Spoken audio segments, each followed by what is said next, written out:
कुछ और important preposition देखिए कि फ्रॉम और टू का प्रयोग एक साथ देखते हैं कि फ्रॉम का मतलब था से और टू का मतलब तक। तो से और तक के रूप में फ्रॉम और टू का प्रयोग करते, जैसे मान लो आई स्टडी, मैं पढ़ाई करता हूँ फ्रॉम 8 PM टू 12 PM, 8 बजे से 12 बजे तक। तो फ्रॉम के बाद 8 PM और टू के बाद 12 PM। तो यहाँ पर आप देखेंगे कि फ्रॉम टू, दिस बस रन्स, ये बस चलती है फ्रॉम जोधपुर टू भोपालगढ़। तो यहाँ पर जोधपुर से भोपालगढ़ तक, तो फ्रॉम यानी से और टू यानी तक, इस तरह से। जैसे मान लो you are suppose to submit your fees, तुम्हें अपनी फीस जमा करवानी है फ्रॉम 1 मार्च टू 15 मार्च, यानी कि 1 मार्च से 15 मार्च के बीच में। तो अवधि के लिए भी और समय जो डिस्टेंस के लिए भी इसका यूज होता है, दूरी के लिए भी इसका यूज होता है। दिस ट्रेन रन्स, ये ट्रेन चलती है from Jaipur to New Delhi, या जयपुर से नई दिल्ली तक चलती है, इस तरह से। तो फ्रॉम और टू का प्रयोग आपको समझ आ गया। अब से का अर्थ में कहीं से कुछ होता है, जैसे मान लो आई कम फ्रॉम इंडिया, मैं भारत से आता हूँ। द लीव्स फेल, पत्तियां गिरी, फ्रॉम द ट्री, पेड़ से गिरी। तो कहीं से कोई अलग होता है, कहीं से संबंध रखता है, तो वहां पर फ्रॉम का प्रयोग किया जाता है। अच्छा, से बना हुआ है मेड फ्रॉम, मेड ऑफ भी होता है, मेड फ्रॉम भी होता है। मेड ऑफ का प्रयोग होता है जब किसी से कोई चीज बनती है और उसके अंदर दिखाई दे, जैसे मान लो this table is made of wood, ये टेबल जो है लकड़ी से बनी है, मेड ऑफ वुड, लकड़ी इसमें दिख रही है तो मेड ऑफ। लेकिन अगर रूप बदल जाए तो वहां पर फ्रॉम का प्रयोग करते हैं। जैसे मान लो द कर्ड इज मेड, दही बना है फ्रॉम मिल्क, दूध से। तो जब रूप बदल जाता है तो वहां पर मेड फ्रॉम, और रूप नहीं बदले तो वहां पर मेड ऑफ का प्रयोग करते हैं। तो उम्मीद करता हूं कि फ्रॉम का मतलब होता है शे। जैसे मान लो इसका और भी प्रयोग देखिए, I am suffering from fever, मैं बुखार से पीड़ित हूं, सफरिंग फ्रॉम, इस तरह से। चलो टू का प्रयोग देखते हैं कि टू का प्रयोग, एक तो मैंने आपको पहले ही बता दिया कि तक के अर्थ में इसका होता है। जैसे मान लो he came to we, he came to me, वह मुझ तक आया, यानी कि मेरे पास आया, he came to me. I came to his house, मैं उसके घर तक गया, इस तरह से। तो तक के अर्थ में होता है, की और के अर्थ में इसका प्रयोग होता है टू का। जैसे मान लो I am going to Jodhpur, मैं जोधपुर जा रहा हूं। तो किधर जा रहा हूं, किसकी तरफ जा रहा हूं, कहां जा रहा हूं, to Jodhpur, I am going to Jodhpur. चलो तक के अर्थ में, और किसी को कोई चीज देते हैं, जैसे मान लो कुछ कहते हैं, तब भी इसका प्रयोग जो अपन को के अर्थ में भी टू का प्रयोग करते हैं। जैसे ही गेव अ पेन, उसने मुझे एक पेन दी, ही गेव अ पेन, उसने पेन दिया, टू मी यानी मुझे। ही शेड टू मी, उसने मुझे कहा, तो शेड टू, कहा, इस तरह से। He invited me to the party, उसने मुझे पार्टी में बुलाया, तो ये invited to. He answer to my question, उसने मेरे प्रश्न का जवाब दिया। तो का के अर्थ में भी या मे के अर्थ में भी इसका प्रयोग होता है। तो किसी को के लिए वहां पर, जैसे मान लो ही टोल्ड नथिंग, उसने कुछ नहीं बताया, टू मी यानी मुझे। I told nothing to him, मैंने उसे कुछ नहीं बताया। तो वहां पर कुछ नहीं के अर्थ में बजाय तक के अर्थ में को के अर्थ में इसका प्रयोग होता है। फ्रेंड्स ये बहुत जरूरी है, कम समय के साथ टू का प्रयोग होता है। कम समय का मतलब क्या हुआ कि it is quarter to 10, quarter to 10 का मतलब, क्वार्टर का मतलब होता है 15 मिनट्स। क्वार्टर का मतलब कितना होता है, 15 मिनट्स होता है क्वार्टर का मतलब। तो ये इट इज क्वार्टर टू 10, मतलब कि 10 में से 15 क्वार्टर है, मतलब जो है 2 है, ये क्वार्टर 2 है, यानी कि 10 में से 15 मिनट कम है। इट इज क्वार्टर टू 10, यानी कि 10 में से 15 मिनट कम है, यानी कि 2:45 है। अच्छा, टू के अर्थ में अगर टू की जगह पर पास्ट लगा दें तो अपन ज्यादा हो जाएगा। जैसे मान लो इट इज क्वार्टर पास्ट 10, यानी कि 10 से 15 मिनट आगे चले गए हैं तो 10:15 हो गए हैं। इट इज क्वार्टर टू 10, यानी 10 से 15 मिनट कम है, 10 बजने से 15 मिनट कम है, तो हो गया इट इज क्वार्टर टू 10। और अगर 10 बज के 15 मिनट में है तो it is quarter past 10। It is 10 to 10, 10 to 10 का मतलब 10 बजने में 10 मिनट कम है, और 10 पास्ट 10 का मतलब है 10 बज करके 10 मिनट हुए हैं। It is half past 9, half past 9 का मतलब 9 बज के आधा घंटा ऊपर हो गया, यानी कि 9:30 हो गए हैं। और इट इज हाफ टू 9, इसका मतलब हुआ 8:30 बजे हैं, कि आधा कम पड़ रहा है, यानी कि 9 बजने में आधा घंटा कम है, इस तरह से। तो हाफ के लिए जो है आधा घंटा के लिए हाफ यूज होता है, और 15 मिनट के लिए क्वार्टर यूज होता है, इस तरह से। चलो तो कम समय के लिए भी अपन टू का प्रयोग करते हैं। जैसे मान लो ये 10:10 10 बजने में 10:10 हुए है ना, तो अपन बोलेंगे इट इज 10:10। और अगर 9:50 हुए ना, तो 10 बजने में 10 मिनट कम है ना, तो अपन बोलेंगे इट इज 10:10, यानी कि 10 बजने में से अपन टू का प्रयोग करेंगे 10:10, यानी कि 10 बजने में से 10 मिनट कम है, तो कम समय के लिए टू का प्रयोग करते हैं। चलो, सीनियर टू, जूनियर टू या सही अर्थ में भी टू का प्रयोग होता है। जैसे मान लो he is senior to me, वह मुझसे सीनियर है। I am junior to her, junior to her, मैं उससे जूनियर हूँ, कनिष्ठ हूँ।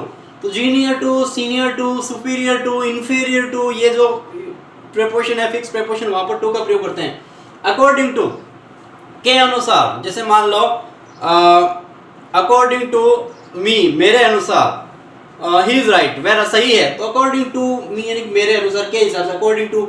एग्री टू, अगर किसी व्यक्ति से सहमत होते हैं तो एग्री विद का प्रयोग करते हैं, और किसी विचारों से, किसी अदृश्य चीज से सहमत होते हैं तो वहां पर टू का प्रयोग करते हैं। जैसे मान लो सी एग्रीड, वह सहमत हुई, टू हिज प्रपोजल, उसके प्रस्ताव से सहमत हुई, तो प्रस्ताव के लिए जो अपन टू का प्रयोग करेंगे।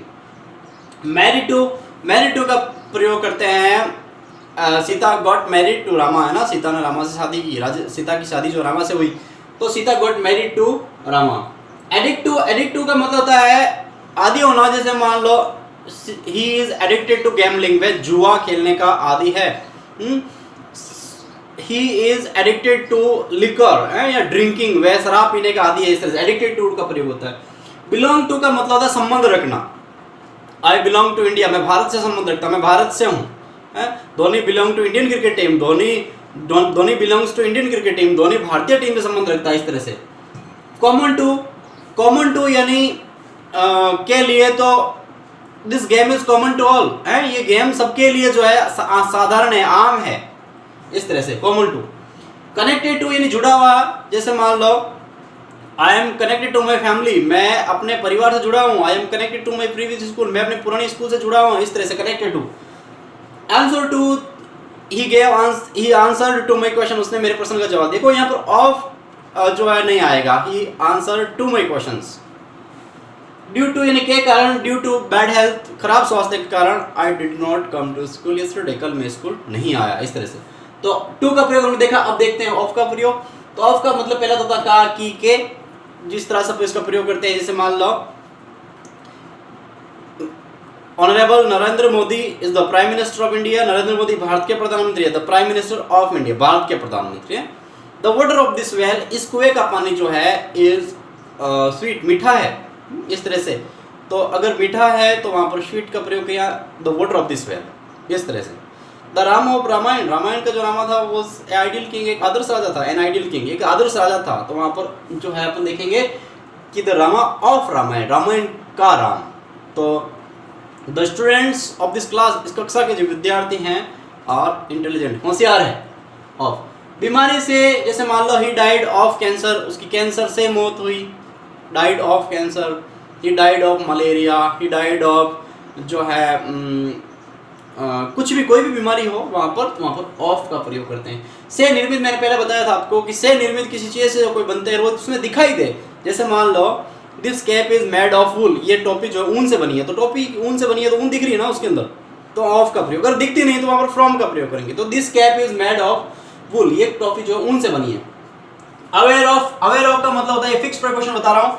अवेयर ऑफ का मतलब होता है जानकारी होना। I am aware of her bad health, है, इल हेल्थ, मुझे उसकी बुरी स्वास्थ्य के बारे में जानकारी है। I M unaware of this incident, इस घटना से मैं अनभिज्ञ हूँ, मतलब मुझे जानकारी नहीं है। इस तरह से अवेयर ऑफ का मतलब जानकारी होना, अनअवेयर जानकारी नहीं होना। Full of, the class was full of students, class जो है मतलब होता है भरी हुई। तो इस तरह से। अच्छा, वांट ऑफ का मतलब होता है कमी। वांट ऑफ का मतलब क्या होता है? कमी। द प्लांट, पौधा विदर्ड, सूख गया। वांट ऑफ वाटर, पानी की कमी से, पानी की कमी से पौधा सूख गया। कम ऑफ का मतलब संबंध रखना, आना। I come of a rich family, मैं एक अमीर परिवार से आता हूँ। या Meera comes of a royal family, Meera एक शाही परिवार की। गेट रिड ऑफ का मतलब था छुटकारा पाना। I got rid of my old car, मैंने अपनी पुरानी कार से छुटकारा पा लिया। तो गेट रिड ऑफ का मतलब होता है छुटकारा पाना, किसी समस्या से मुक्ति पाना। How can we get rid of the covid कोविड-19 वायरस, कोविड-19 वायरस हम कैसे छुटकारा पा सकते हैं, इस तरह से। प्राउड ऑफ का मतलब होता है गर्व करना। I am proud of you, मुझे तुम्हारे ऊपर गर्व है। Proud of you, proud on you नहीं, I am proud of you यानी मुझे तुम पर गर्व है। टेक केयर ऑफ का मतलब होता है ख्याल रखना। You should take care of your parents, तुम्हें अपने माता पिता का ख्याल रखना चाहिए। You should take care of me, तुम्हें मेरा ख्याल रखना चाहिए। तो टेक केयर ऑफ का मतलब होता है किसी का ख्याल रखना। एक्यूज्ड ऑफ का मतलब अपराधी होना। He was accused of murder, उसके ऊपर जो वो मर्डर का आरोपी था। एक्यूज्ड ऑफ का मतलब आरोप लगाना, दोष सिद्ध करना। जैसे मान लो the thief was accused of theory, चोर को चोरी का आरोपी बनाया गया, एक्यूज्ड ऑफ। असेम्ड ऑफ का मतलब था शर्मिंदा होना। शी वॉज असेम्ड ऑफ, वह शर्मिंदा थी। हर मिसबिहेवियर, अपने खराब व्यवहार के कारण। असेम्ड ऑफ का मतलब होता है शर्मिंदा होना। हर्ड ऑफ का मतलब सुनना। I haven't heard of her accident, मैंने उसके दुर्घटना के बारे में नहीं सुना है। I haven't heard of, heard of का मतलब था सुनना, किसी के बारे में सुनना। I haven't, she hasn't heard of my success, उसने मेरी सफलता के बारे में नहीं सुना है, इस तरह से के बारे में। कॉन्फिडेंट ऑफ का मतलब होता है आसान्वित होना। I am confident of your success, मैं तुम्हारी सफलता को लेकर आसान्वित हूँ। I am confident of your job, मैं तुम्हारी जॉब को लेकर के आसान्वित हूँ। इस तरह से जो अपन इसका प्रयोग करते हैं। तो ये फिक्स प्रीपोजिशन थे टू और ऑफ के, तो कॉम्पिटिटिव एग्जाम में इनको ऐसे दे करके पूछ लिया जाता है, इसलिए मैंने आपके सामने डिस्कस किए हैं। उम्मीद करता हूँ कि ये फ्रॉम, टू और ऑफ आपको पूरी तरह से समझ में आ गया है। Thank you for watching this video.